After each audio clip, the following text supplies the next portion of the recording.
எல்லாருக்கும் வணக்கம். நாங்கள் இந்த வீடியோவில் பார்க்க போகிறது நல்ல ஒரு கூட்டுக்கறி, அதாவது உருளைக்கிழங்கு, இறால், முருக்கங்காய் எல்லாம் போட்டு அதோட புளிப்புக்காக மாங்காய் போட்டு நல்ல தேங்காயெல்லாம் அரைச்சி விட்டு ஒரு கூட்டுக்கறி தான் நம்ம பார்க்க போகிறோம்.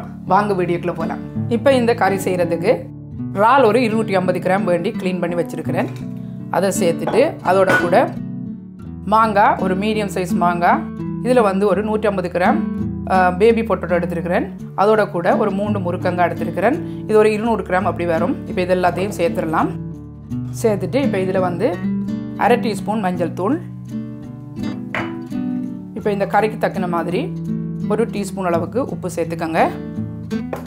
சேர்த்துட்டு இப்போ ஓரளவுக்கு கருவேப்பிலை வாசனைக்காக போட்டுக்கோங்க. போட்டுட்டு இப்போ இந்த கறி, அதாவது வந்து இந்த மரக்கறி வேகிறதுக்கு அளவாக தண்ணி விட்டுக்கோங்க.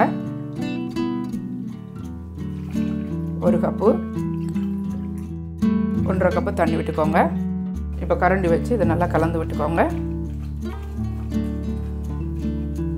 கலந்துட்டு இப்போ மூடி போட்டுட்டு இந்த காய், இந்த இறால் எல்லாம் வேக வச்சுக்கோங்க. எந்த அளவுக்கு முருக்கங்காய் எல்லாம் வேகுதோ அது வரைக்கும் வேகட்டும். ஒரு 10 நிமிஷம் வேக வச்சுக்கோங்க மீடியமான நெருப்பில். அடுத்து வந்து இந்த கறிக்கு வந்து நம்ம தேங்காய் அரைச்சிடலாம். இதில் வந்து 1 கப் அளவுக்கு துருவின தேங்காய், ஒரு 5 சின்ன வெங்காயம், அதோட கூட 1/2 டீஸ்பூன் பெருஞ்சீரகம், கூடவே ஒரு 1/2 டீஸ்பூன் மிளகு சேர்த்துக்கோங்க.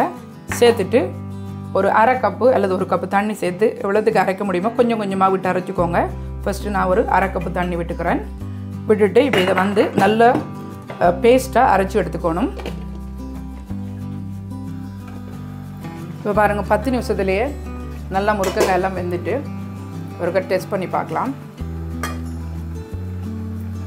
வெந்துட்டு இப்போ இதை வந்து நல்லா கலந்து விட்டுட்டு இப்போ இதில் வந்து தூள் சேர்க்கணும்.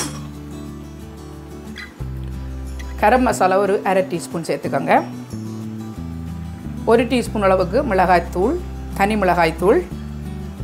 இப்போ இதோட கூட நம்ம வந்து அரைச்சி வச்ச விழுது, இது 1 கப் அளவுக்கு தண்ணி விட்டு விழுதாக அரைச்சி வச்சுருக்கிறேன். இப்போ கழுவின மிக்சி கப்பு தண்ணியையும் அதிலே சேர்த்துக்கலாம். இது மொத்தமாக வந்து ஒரு 1.25 கப் அளவுக்கு இருக்கும்.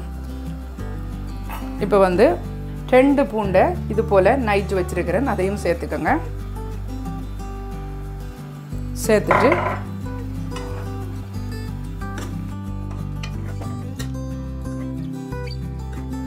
இப்போ இதில் வந்து இன்னும் ஒரு கொஞ்சம் தண்ணி விடணும். 1 கப்பு தண்ணி நல்லா கலந்து விட்டுக்கோங்க. விட்டுட்டு இப்போ ஒரு கொஞ்சம் நேரம் இதை வந்து மூடி போட்டு மூடி விட போகிறோம். ஒரு 2 to 3 நிமிஷம் மூடி விட்டுடலாம்.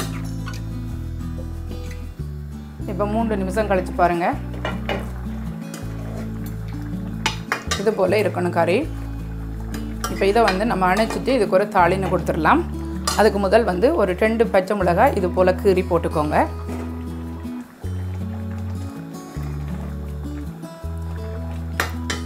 இப்போ வந்து உப்பு செக் பண்ணிக்கலாம். கொஞ்சம் உப்பு போடணும், ஒரு 1/2 டீஸ்பூன் போட்டுக்கோங்க. போட்டுட்டு அவ்வளவுதான், கலந்துட்டு இப்போ அடுப்பை அணைச்சிருங்க. அதுக்கு முதல் வந்து கொஞ்சமாக கருவேப்பிலை போட்டுக்குவோம். பச்சையாக போடுறது நல்லது, அதாவது வந்து ஃப்ரெஷ்ஷாக போடுறது. இப்போ அடுத்தது வந்து நம்ம தாளிச்சிக்கலாம். இப்போ தாளிக்க ஒரு சட்டி வச்சுட்டு அதில் வந்து 2 மேசக்கரண்டி அளவுக்கு எண்ணெய் சேர்த்துக்கோங்க. தேங்காய் எண்ணெய் இருந்தால் நல்லது. நான் வந்து சன்ஃப்ளவர் ஆயில் தான் சேர்த்துக்கிறேன். அதோடு சேர்த்து ஒரு 1/2 டீஸ்பூன் அளவுக்கு கடுகு. இந்த கடுகு வந்து நல்லா பொரியட்டும். கடுகு பொரிஞ்சுட்டு இருக்கும்போதே 2 செத்தல் மிளகாய், ஒரு 5 இது போல் சின்ன வெங்காயத்தை சேர்த்துக்கோங்க. சேர்த்துட்டு இப்போ கொஞ்சமாக கருவேப்பிலை சேர்த்து இதை நல்லா வதக்கிக்கோங்க. இந்த தாளினை வந்து ஒரு பொன்னிறமான பதம் வரும் வரைக்கும் நல்லா வந்து கொஞ்சம் நேரம் வதக்கிக்கோங்க. இப்போ பாருங்கள், தாளினை ரெடி ஆகிட்டு இப்போ அடுப்பு அணைச்சிட்டு அப்படியே நம்ம வந்து கறிக்குள்ளே சேர்த்துடலாம்.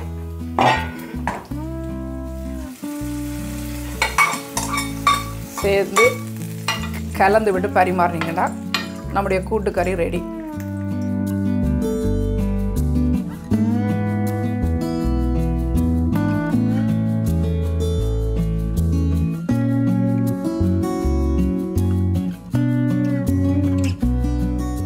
ஓகே நண்பர்களே, இலகுவான முறையில் முருக்கங்காய் கூட இறால் மாங்காய் எல்லாம் போட்டு ஒரு கூட்டுக்கறி எப்படி செய்யறேன்னு இந்த வீடியோவில் நம்ம பார்த்துருக்குறோம்.